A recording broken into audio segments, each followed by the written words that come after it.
I had a dream. Today is February the 4th, 2023, and it is 12:21 in the afternoon of Saturday afternoon. Okay, I had a dream. My hand is itching.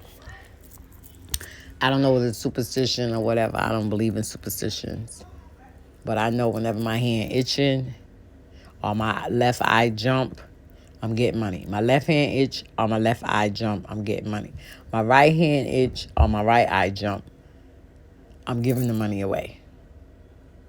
So this is my theology on how it is with me.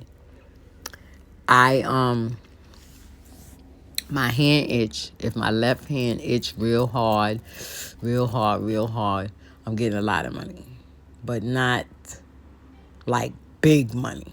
Just a lot of money. Maybe like $500, something like that.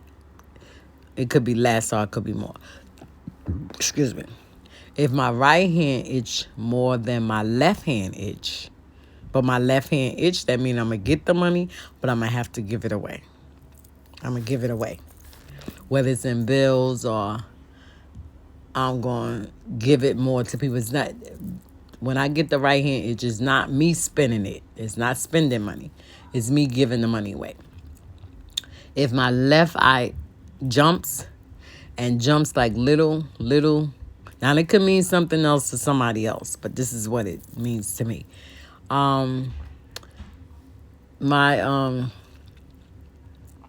If my left eye jumps and it jumps like, medium rare, or like rare, then I'm getting some money. I'm getting a little bit of money. But if my eye jump like well done, cooked, just pulling, my eye pulling, the muscle in my eye, whatever, however you explain it, that's the way I can explain it. That means I'm getting a lot of money. If my left eye jumps, even if it jumps a lot, pull a lot, signifies a lot of money, but my right eye is jumping as well, constantly jumping, like as much as I blink, then that means that I'm getting lots of money, but I'm giving money away. I got to give it away. When I say give it away, I don't mean like just give it to somebody, well, here's some money. I mean like paying bills. I got to give it and pay bills. Now this is the main one. If my right hand itch or my right eye jumps. If my right hand itch and my right eye my right eye jumps, that means the money ain't coming to me. And if it comes in my hand, it's going to stay in a matter of seconds. It's going straight to whomever it got to go to. So that would mean like if I'm getting money to pay a bill, it's going to go straight to the bill collector. It's going to go straight to whoever it is that I owe. Like that.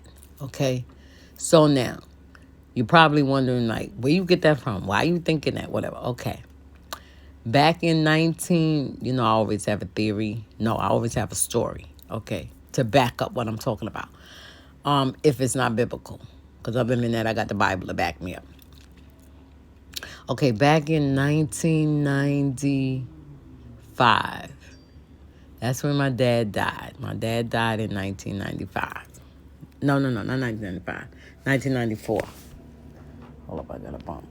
Let's see what's going on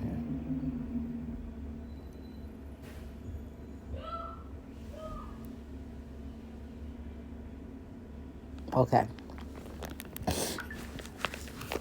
My dad died February 14th. That's Valentine's Day, right? Okay. He died February 14th, like early part of the morning, if I'm correct. So my Valentine's Day it never was all that great, but it's definitely not great. Because I think about, every time it come in, I think about my dad. Okay. All right, so was it before he died? No, it was after he died. After he died, my uncle, which was his brother, got me up one, came to the house and woke me up. Said, all right, Sharon, get up. We got to take care of some business. I'm about, what was that, 1994. I was on 63, 73, 83, 93. I was 31 years old when my father died. So I'm like, oh my God, come on now. Why you bothering me? Where was I living? I think I was living on Saddam Street, which was a private house, right? I'm trying to think, was my kids with me? No, I didn't have my kids with me. Okay, that's a story time, you know. It's like I said, I was going through some stuff with my husband. I was going through some stuff at the time, and my kids was taken away from me. Okay, I'll tell you that story. And just like I said, this is my channel. Y'all could judge me however you choose to judge me. Doesn't really matter. It really doesn't do anything to me. You know, what people words used to bother me, what people thought of me used to bother me a whole lot. I'm at a place in God that I'm so confident. And especially my past, where I have done grown in God, past it doesn't really bother me. So anyway, that's the story time I'll tell y'all. If y'all choose and y'all want to hear it, if y'all want to hear the story time about how my kids was taken from me, then, comment. Comment, let me know. So anyway, so my kids wasn't with me in 1994. Okay, I was at a private home, right? In Section 8. Danielle was about 1992, 3, 4. She was 2 years old at the time. So when my uncle came and got me, no. My uncle left word with my grandmother because I kept ties with my grandmother. I talked to her a lot, even though I was going through the shelter, all that different thing going on. And she told me, she said, your uncle said, James Al said for you to meet him here by 7 o'clock. I'll meet him at his job, whatever the case may be. So he took me, it felt like I was all over Manhattan. And to this day, I don't know nothing about Manhattan because he worked in a municipal building. And he was the check contributor for all city workers. He knew the mayor at that time, Mayor Koch, and whoever was mayor after Koch, my uncle knew him. So if there was any issues going on in my grandmother's building, she would tell him or he would ask her, and if something was wrong, he would go to Mayor Koch. And Mayor Koch, I don't know what Mayor Koch would do, but whatever had to be done, it was done. If my grandmother didn't have no heat was contributed in my grandmother's apartment. Okay. Mama, can I have this? That's not mine. So, okay, making a long story short, getting back to my eye, right? So, okay, so we took care of all the business with my father. He took me all over the world in Manhattan, took me to little holes and stuff.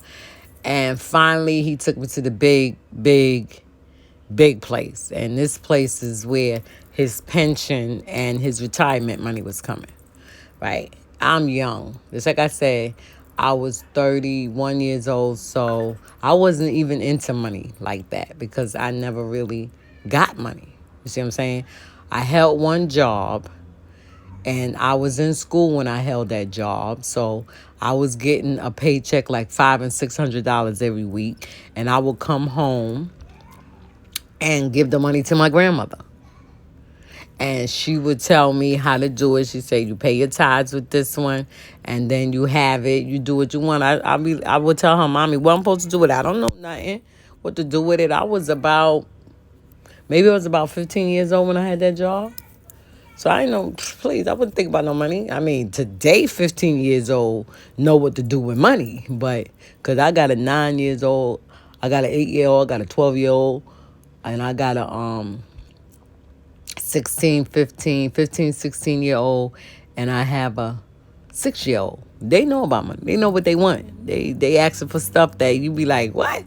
But back then, I was not into money. I was satisfied. You can go make me a dress with a sack. I'll be fine with it. I never was picky or whatever the case may be. Picky with my food, but not picky with my clothing.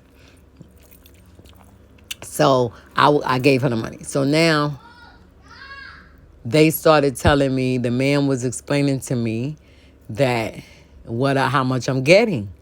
And he was telling me, he said, invest in it, put the money to the side, do this, do that. And I was like, yeah, okay. It sounded good. I was going to do that. And I got the money. Okay, now, talking about my eye. This is how I connected my eye to money. Because when that was the last place I had to go to, right? Because my father had different types of money in different parts of the city. And we had to go through all those different places so that they'll know where to send the money to. Because my uncle was saying that if we don't go and claim the money, it's going to go back to the state.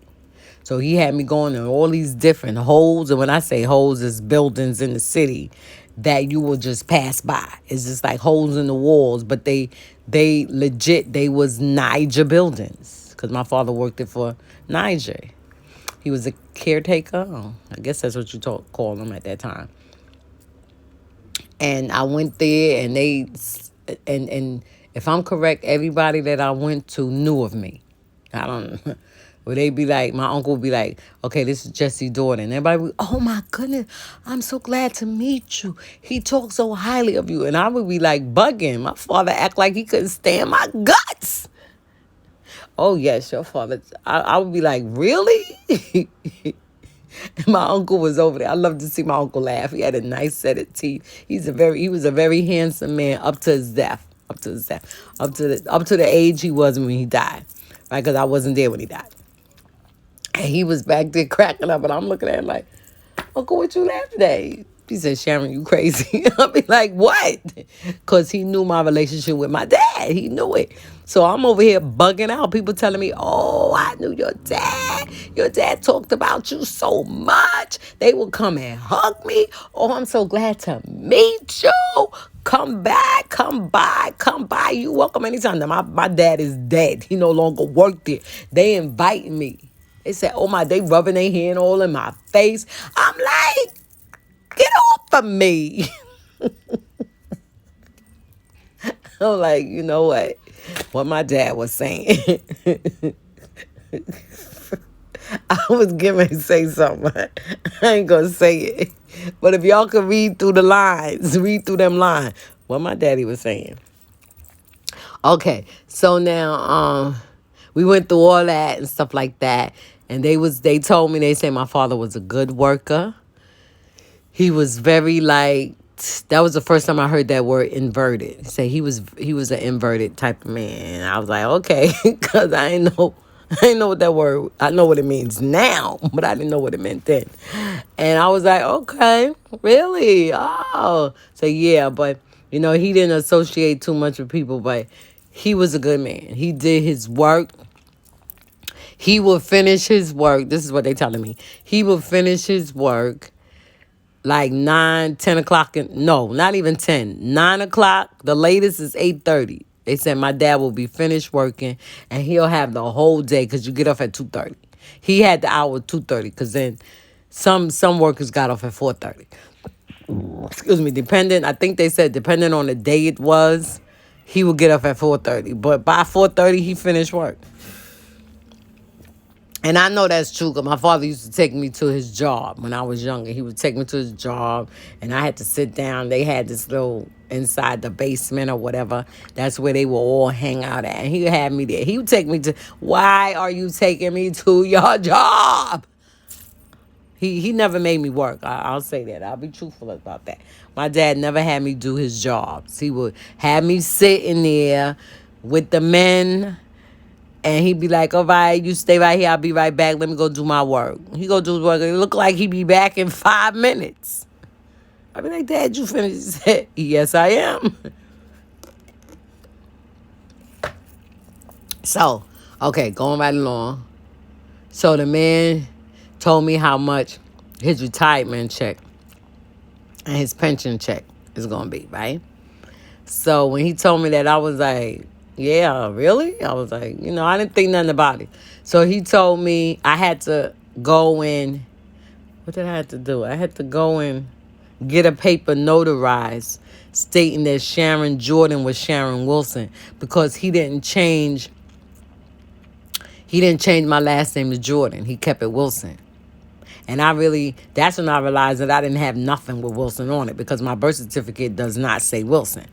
So I had to go and get notarized, and I had to take my marriage certificate, because on my marriage license is state. Well, I'm talking about certificate, it's a license.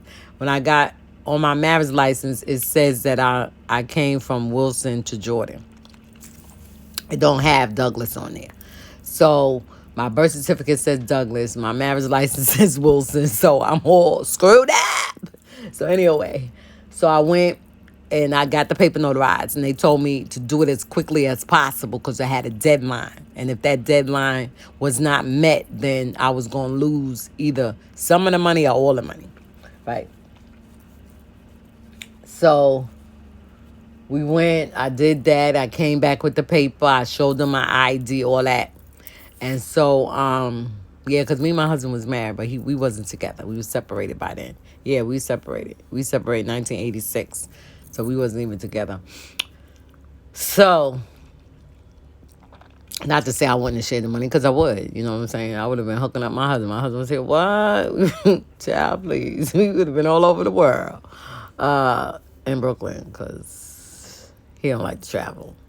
The only place we would have probably went to would have been his hometown, which was Los Angeles, California. But anyhow, let me stay focused. So the man told me when I came back with the notarized paper, he said, thank you.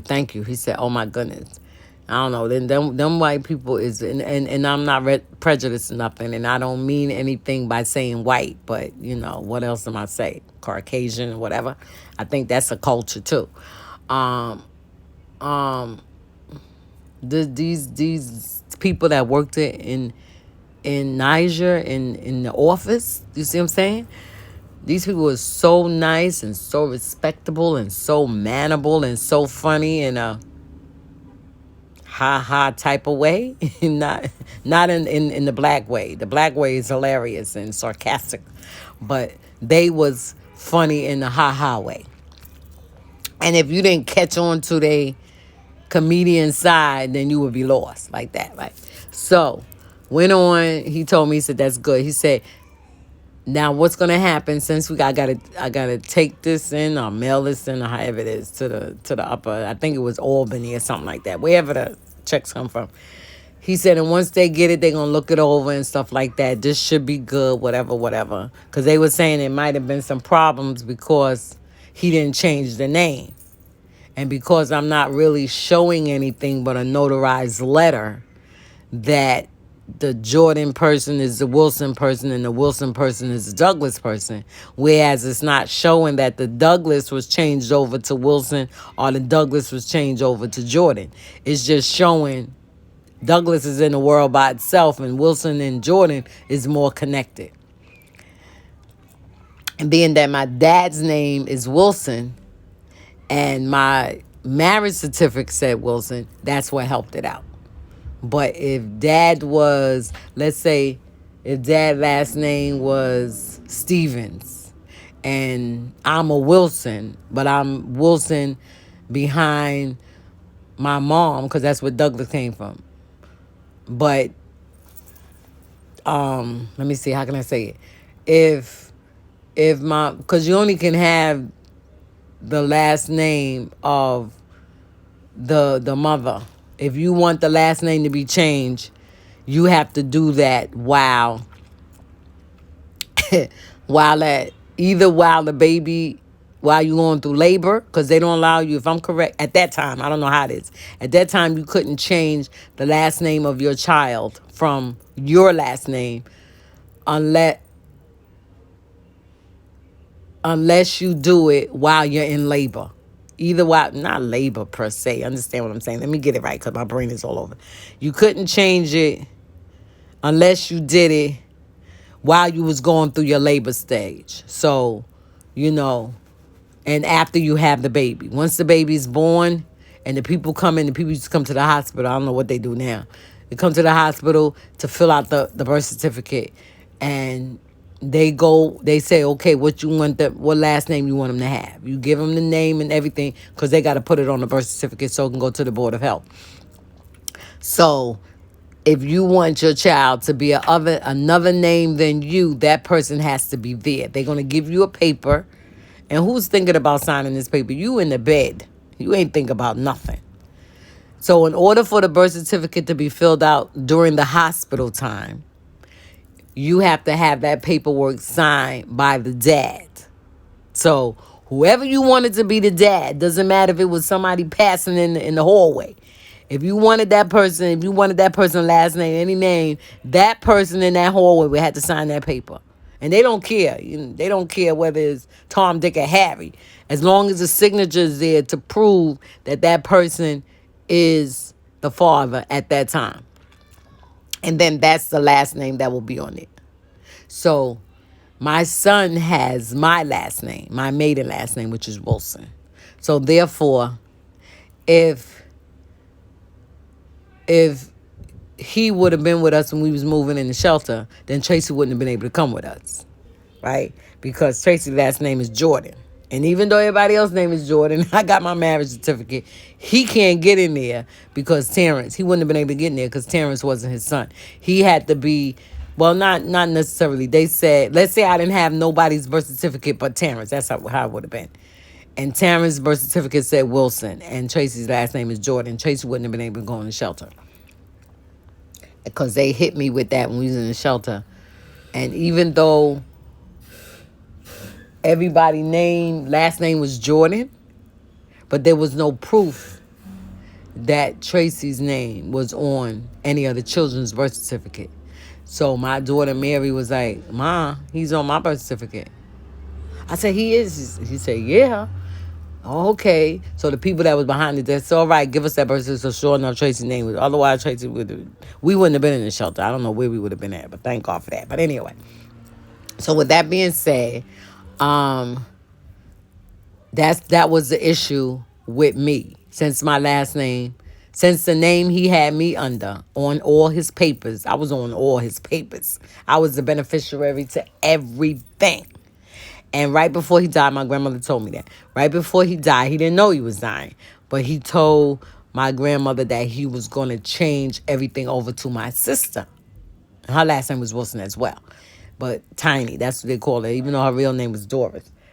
And I don't know why they named her Doris. That was my grandmother, which was my father's mother's name. I don't know why they would have did better to name me Doris. Okay. I don't know why they named her. She was nothing like grandma. But anyway, I guess she was the first child because I was a baby. So I guess she was the second child because he had a boy too, which was my brother. But anyway, his he was named after my father. And I guess his first daughter was named after his mother. And then I came along. So I think my mother named me. I don't know what now I'm thinking. I don't know who named me. Okay, Lord Jesus. Thank God for Jesus. So, okay, so that's what the deal was. So anyway, it went through. So he told me once they check it out and go through all that, it's going to take like a month. Well, they don't say a month. Well, he said a month. But normally they say 3 to 6 weeks, 6 to 12. They talk by weeks. But he just straight up, that's why I say he was a nice man. He said, I'm going to try to push this in because everybody can use money. And he was giving me advice, telling me to invest it. And, yeah, he was telling me different things to put it in. He was talking about shares. He was talking about stocks. I mean, he was talking to me like I was a businessman, a businesswoman, as if I was 45 at the age I am now. Right? So I'm like, yes, And so, my uncle gave me respect. He was away from me. He didn't stand up there with me or nothing like that. because I guess he didn't want, now that I'm thinking about it, he didn't want me to think that I was all in the business because he knew it was a lot of money. He wasn't asking me for no money. I give it to my uncle. Okay. But my dad was nice. My dad saved him, gave him some money. Gave him some money and gave his daughter some money. So what was going to be was that the amount of money that he gave his daughter, that was the amount of money I would have got. And she would have been in my place. She would have got the big bulk. But I wouldn't. But anyway, let's get to what I'm talking about. And that is the eye jumping. So, okay. So after I took care of that business, I started noticing that my eyes started jumping. And I know my grandmother used to, when I was with her, growing up with her, she would be like, oh my God, my eye, my eye. And then she would be like her hand and stuff like that. And then she would be like her toe. She'd be like, oh my goodness, my toe. Ooh, ooh. And I'd be like, what is my toe? And then when she would get that toe thing, she would always say it was a warning. You said, oh God. Sometimes she'll just like stomp her feet down. And I'd be like, Mommy, what's wrong? She said, She said, God is sending a warning, like that. And then sometimes she would be stomping her feet real hard, ooh, like that. I'd be like, Mom, you all right? She said, ooh, that's a strong warning. And I'm here to tell you that things happen. I don't know whether somebody would die. I would even go to school, get into something, or something happened in school, and that would be the warning. That what was going on. God was sending those warnings, right? So I woke up one morning, my eye was jumping. And it was like all day. So I called Mommy. I remember Mommy talking about her eye jumping. So I called Mommy. I said, Mommy, my eye jumping. And her eye, she said when her eye would jump, somebody was talking about her, right? And she so I told her that. I told her about my eyes. She was like, oh. Because I asked her, I said, Mommy, what does it mean when the eye jump? She said, well, when my eye jump, that means somebody talking about me. She said, but you got to watch it and pay attention to it so you'll know what it means when your eye jump. So I said, okay. So as the time went on, let's say I went and I seen that man like a Thursday. So I'm just going to say a whole week went by and my eye jumped for the whole week. And as the week was coming to the end, it jumped more. My hand was, well, I'm going to be honest with you. My hand wasn't itching. My hand did not itch. Maybe my hand itched like one time from the time that I seen him, the last time, right? But as the week was coming to a close, right, my eye would jump more, pull more, strong. So that right eye didn't jump at all. It was strong, and I'd be like, oh, Mommy, it's getting worse. So she said, what you mean? I said, I don't know. It's pulling so hard. She said, well, Sharon, all I can do is tell you to watch it, right? Watch it and see what comes. So let's say Monday. It was Monday. I went to the mailbox, and when I opened up the mailbox, I saw Church Street. And that's the street that I had to go take care of the business on. And I was like, I took the mail out, flying in my house, closed the door like somebody was running behind me. And I opened up the mail and I saw the amount of check there. And I was like, oh my goodness. Because the man was telling me, they will see how it be. He was telling me, he said, they may not give you the whole check. They may give it to you in increments. I think that's how he said it. And if they do it in increments and they're going to send you paper, they're going to send you the paperwork first. And you got to sign it. They're going to let you know how much it is that they're giving you. And then you will sign the paper. Then once you send it back to them, then they'll start sending the checks. He said, or they could just send you the whole big check at one time. And he said, if they send you the whole big check at one time, he said, go and deposit. Take it right quickly, deposit in a CD, take some money to the side. If you want to give your grandmother some, his mother some, whatever. Because I was saying, I said, well, I'll be able to give somebody. He said, you can give whoever you want money. I said, well, I'm only going to give my grandmother some. He said, okay. He said, oh, look at you. That's so nice of you. Oh, you such a good grandchild. I said, yeah. I said, I got to give her something. I said, she took care of me up to this time. I said, and that's her son and stuff like that. And before I got, like, let's say within that week, she called me up. She said, Sharon. I said, ma'am. She said, do you not know that your father, my son, left this world and didn't leave me with nothing? So I thought about it. And then I thought about all the running that I was doing. I mean, my grandmother probably wouldn't have been able to do all the running, but it's just the thought that counts. You see what I'm saying? Because we would have got her. If we had to take cabs, I wasn't renting cars at the time, but we would have got her to where she had to go. So I guess in the long run, it did turn out right because she wouldn't have been able to do all the running around because she was in her late 80s. But still in all, it's the thought that I'm thinking about. So when she said that, I said, what, Mommy? So she said, yeah, your father didn't leave me nothing. And I heard her voice crack. So I knew it really bothered her. It really hurted her, you know. But as soon as she said it, I said, Mommy, don't even worry about it. And that's when her voice was, you know, I heard her voice. I said, don't worry about it, Mommy. I said, I got you. I got you. I'm going to take care of you. You don't have to worry about nothing. She said, yeah, I know, Sharon. She said, but that's for you. I said, what? What am I supposed to do with that money, Mommy? I said, I'm going to take care of you. I said, don't you worry about nothing. If I can get you a house, I get you. She said, I don't want no house, Sharon. I don't want no house. I don't live my life. You go get yourself a house. I said, no, I don't want no house, Mommy. I don't want no house. She said, okay. I said, but don't worry about nothing. Let's say this is midweek, like Wednesday, we talking. I said, don't worry about it. I said, Mommy, it's going to be all right. I said, you hear me? She was like, yeah. I said, don't worry about it. I said, if everything go through, I said, they was telling me about increments. I said, so if they send us a certain amount of money, I'm going to give you some money too. So that way you have some money in your pocket. And she's like, Sharon, what am I doing? I said, you have some money. You can do whatever you want to do with it. I said, don't worry about nothing. She said, okay. When I went and got that check, I went and saw what it was. I called my grandmother up. I told her, I said, Mommy, get dressed. She said, what? I said, get dressed. I'm on my way to you. She said, the check came. I said, yes, ma'am. So she asked me how much it was. I told her. She said, what? I say, yes, ma'am. I said, God is good. I said, so let's go. I said, I'll be there to pick you up. I said, so make sure you're ready. I went and got my grandmother. And I went to the Chase Bank in Ridgewood and Myrtle, right on Myrtle Avenue. And St. Nicholas or something like that, one of them streets. And I took her to that bank and I opened up an account and I put her name on it at the beneficiary. God forbid something happens to me. The lady was bugging out like, what? She was looking at my grandmother's age. And in her head, and what was in her head, she brought out, well, what if something happened? I said, listen, lady. I said, don't make me slap you. I said, if something happens, I said, God is in control. I said, so whatever God decides to do, it's all right with me. I said, so don't you worry about that. You do what I tell you to do. Otherwise, I'm going to take my business to another bank. Oh, no, Miss Jordan, it's okay. So here she go.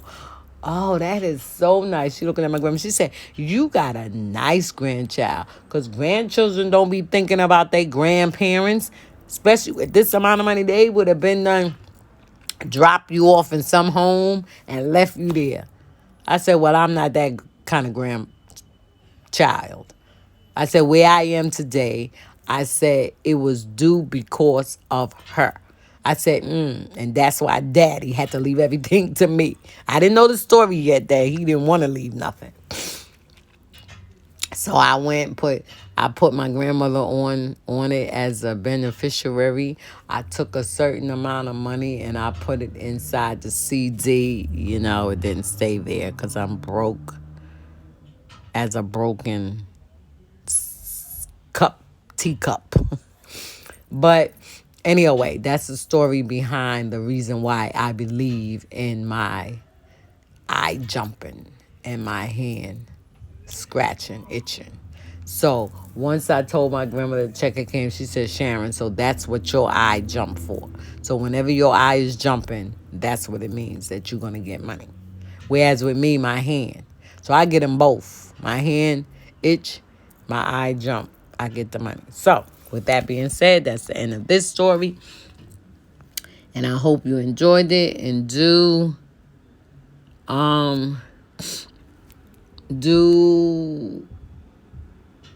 click on that subscribe button, that like and subscribe button. God bless you. Bye.